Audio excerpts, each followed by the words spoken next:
இந்த ரெய்டு பண்ணதுக்கப்புறம் அதானி அந்த துறைமுகத்தை விலைக்கு வாங்கிட்டார். அந்த கிருஷ்ணாப்பட்டினம் துறைமுகத்தை வாங்கிட்டார்.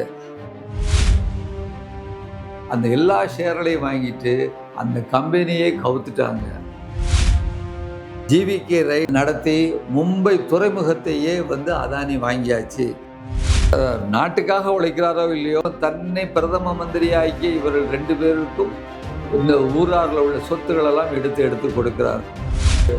மகாபெரிய ஊழல், பாலம் இடிந்து விழுந்து விட்டது. வணக்கம், கே பாலகிருஷ்ணன் பேசுகிறேன்.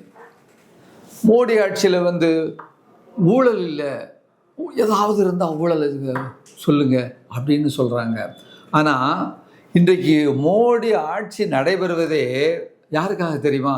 ஒரு 2 பேர் குஜராத்தில் உள்ள அம்பானிக்காகவும் அதானிக்காகவும் தான் இந்த ஆட்சி நடைபெறுகிறது அப்படிங்கிறது. ஏன்னா அவங்க 2 பேரும் தான் ஒரு சாதாரண முதலமைச்சராக இருந்தவரை இன்றைக்கு ஒரு நாட்டினுடைய பிரதம மந்திரியாக ஆக்கியிருக்காங்க அப்படிங்கிறது அவருக்கு தெரியும். இவர்களும் அதை எதிர்பார்ப்பார்கள். அப்போ அவர்கள் என்னென்ன இந்த இவர்களுக்கு ஆதரவாக செஞ்சுருக்காங்கங்கிறத நம்ம ஒரு லிஸ்ட்டை பார்ப்போம் பாருங்கள். அதாவது குயின்ட் ரெய்டு அப்படிங்கிற ஒரு கம்பெனி, அந்த கம்பெனியை ரெய்டு போகுது நிறுவனம். அந்த ரெய்டு போனதுக்கப்புறம் அந்த கம்பெனியை அதானி அதை விலைக்கு வாங்கிட்டார். அதுக்கப்புறம் என்டிடிவி உங்களுக்கு தெரியும், அது நம்ம பெரிய அளவிற்கு ஓரளவுக்கு இந்த பிரணாய் ராயுடைய ஒரு ஊடகம், ஆங்கில ஊடகம், ஒரு நியாயமான வகையில் அது நடந்துக்கிட்டு இருந்தக்கூடிய ஊடகம். திடீர்னு அந்த ஊடகம் ஏற்கனவே ஷேர்களை விற்றுருந்தாங்க தனிப்பட்ட முறையில். அந்த ஷேர்களில் அவங்ககிட்ட போய் அதை வாங்கி எடுத்து திடீர்னு ஒரு அரண்மனை புரட்சி மாதிரி அந்த எல்லா ஷேர்களையும் வாங்கிட்டு அந்த கம்பெனியே கவுத்துட்டாங்க.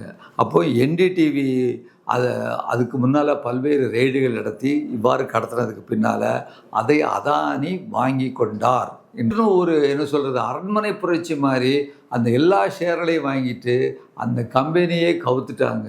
அப்போ என்டிடிவி அதுக்கு முன்னால் பல்வேறு ரெய்டுகள் நடத்தி இவ்வாறு கடத்தினதுக்கு பின்னால் அதை அதானி வாங்கி கொண்டார்.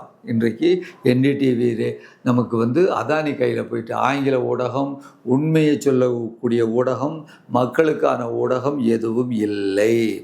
அப்புறம் பார்த்திங்கன்னா கிருஷ்ணாப்பட்டினம் துறைமுக அலுவலகம், அந்த துறைமுக அலுவலகத்துக்கு மேலே ரெய்டு. இந்த ரெய்டு பண்ணதுக்கப்புறம் அதானி அந்த துறைமுகத்தை விலைக்கு வாங்கிட்டார். அந்த கிருஷ்ணாப்பட்டினம் துறைமுகத்தை வாங்கிட்டார். அப்புறம் பார்த்திங்கன்னு சொன்னால் அம்புஜா, ஏசிசி, அப்புறம் அல்ட்ராடெக் சிமெண்ட் அலுவலகங்களெல்லாம் சோதனை நடத்துகிறாங்க.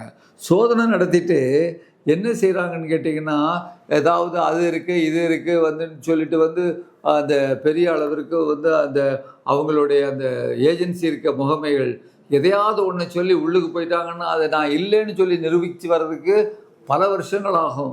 அதனால் அவங்கள ரெய்டு போனதுன்னா உடனே அது என்ன நடக்கும்னே தெரியாது. ரெய்டு போனதுக்கு பின்னால் அந்த கம்பெனியில் பெரும்பான்மையான பங்குகளை விலைக்கு வாங்கி கொண்டது அதானி.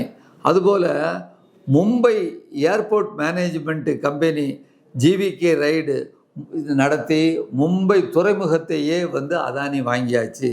இதை எல்லாவற்றையும் விட நம்ம பிரதமர் இருக்கார, இரவும் பகலும் ஒரு ஓய்வில்லாமல் உழைச்சி இவர்களுக்காக எல்லா விஷயத்தையும் கொடுக்கக்கூடிய ஒரு நிலைமையில் அவர் அவ்வளோத்தையும் நாட்டுக்காக உழைக்கிறாரோ இல்லையோ, உழைச்சி இவங்க 2 பேரும் தன்னை பிரதம மந்திரியாக்கி இவர்கள் 2 பேருக்கும் இந்த ஊராரில் உள்ள சொத்துக்களெல்லாம் எடுத்து கொடுக்குறாரு. அப்புறம் இன்னொரு விஷயம் பார்த்திங்கன்னா, இதுதான் ஆல் இண்டியா லெவலில் பல்வேறு இடங்களில் இந்த பாஜகவினுடைய தலைவராக இருக்கக்கூடிய மோடி அந்த கார்ப்பரேட்டுகளுக்கு அப்படி செய்தார்னு சொன்னால், தமிழ்நாட்டை பொறுத்தவரைக்கு ஒரு சமீபத்தில் ஒரு ஊழலை நீங்கள் பார்க்கணும். சிதம்பரத்துக்கு பக்கத்தில் விழுப்புரம் நாகை நெடுஞ்சாலையில் உள்ள நெடுஞ்சாலைத்துறையால் கட்டப்பட்ட 6431 கோடி ரூபாய் செலவில் ஒரு பாலத்தை கட்டியிருக்கிறாங்க. நெடுஞ்சாலை நேஷ்னல் ஹைவேங்கிறது அவங்க பாஜகவுடைய ஒன்றிய அரசுக்குடைய கண்ட்ரோலில் வருது. அது என்னாச்சுன்னு கேட்டீங்கன்னா, கட்டி முடித்து ஓராண்டு கூட அது கட்டி முடிக்கலை. அதுக்குள்ளே என்ன ஆச்சுன்னு கேட்டிங்கன்னா பல இடங்களில் வெடிப்பு ஏற்பட்டு இன்றைக்கு நேற்றைய முன்தினம் அந்த பாலம் இடிந்து விழுந்து விட்டது அப்படிங்கிற ஒரு செய்தி. அப்போ ஒரு வருஷம் கூட ஆகலை. இப்படிப்பட்ட ஒரு மகாபெரிய ஊழல் 6431 கோடி ரூபாய்க்கு பாஜக நேரடியாக அதனுடைய அமைப்பு ஒன்றிய அரசாங்கம் இந்த ஊழலை செய்திருக்கிறன்னு சொல்லும்போது இதுதான் இவர்கள் செய்யக்கூடிய வளர்ச்சி திட்டம். இத்துடன் இந்த செய்தியை இதோடு முடித்துக் கொள்ளலாம் என்று எண்ணுகிறேன். மண்ணை நாமே காப்போம்.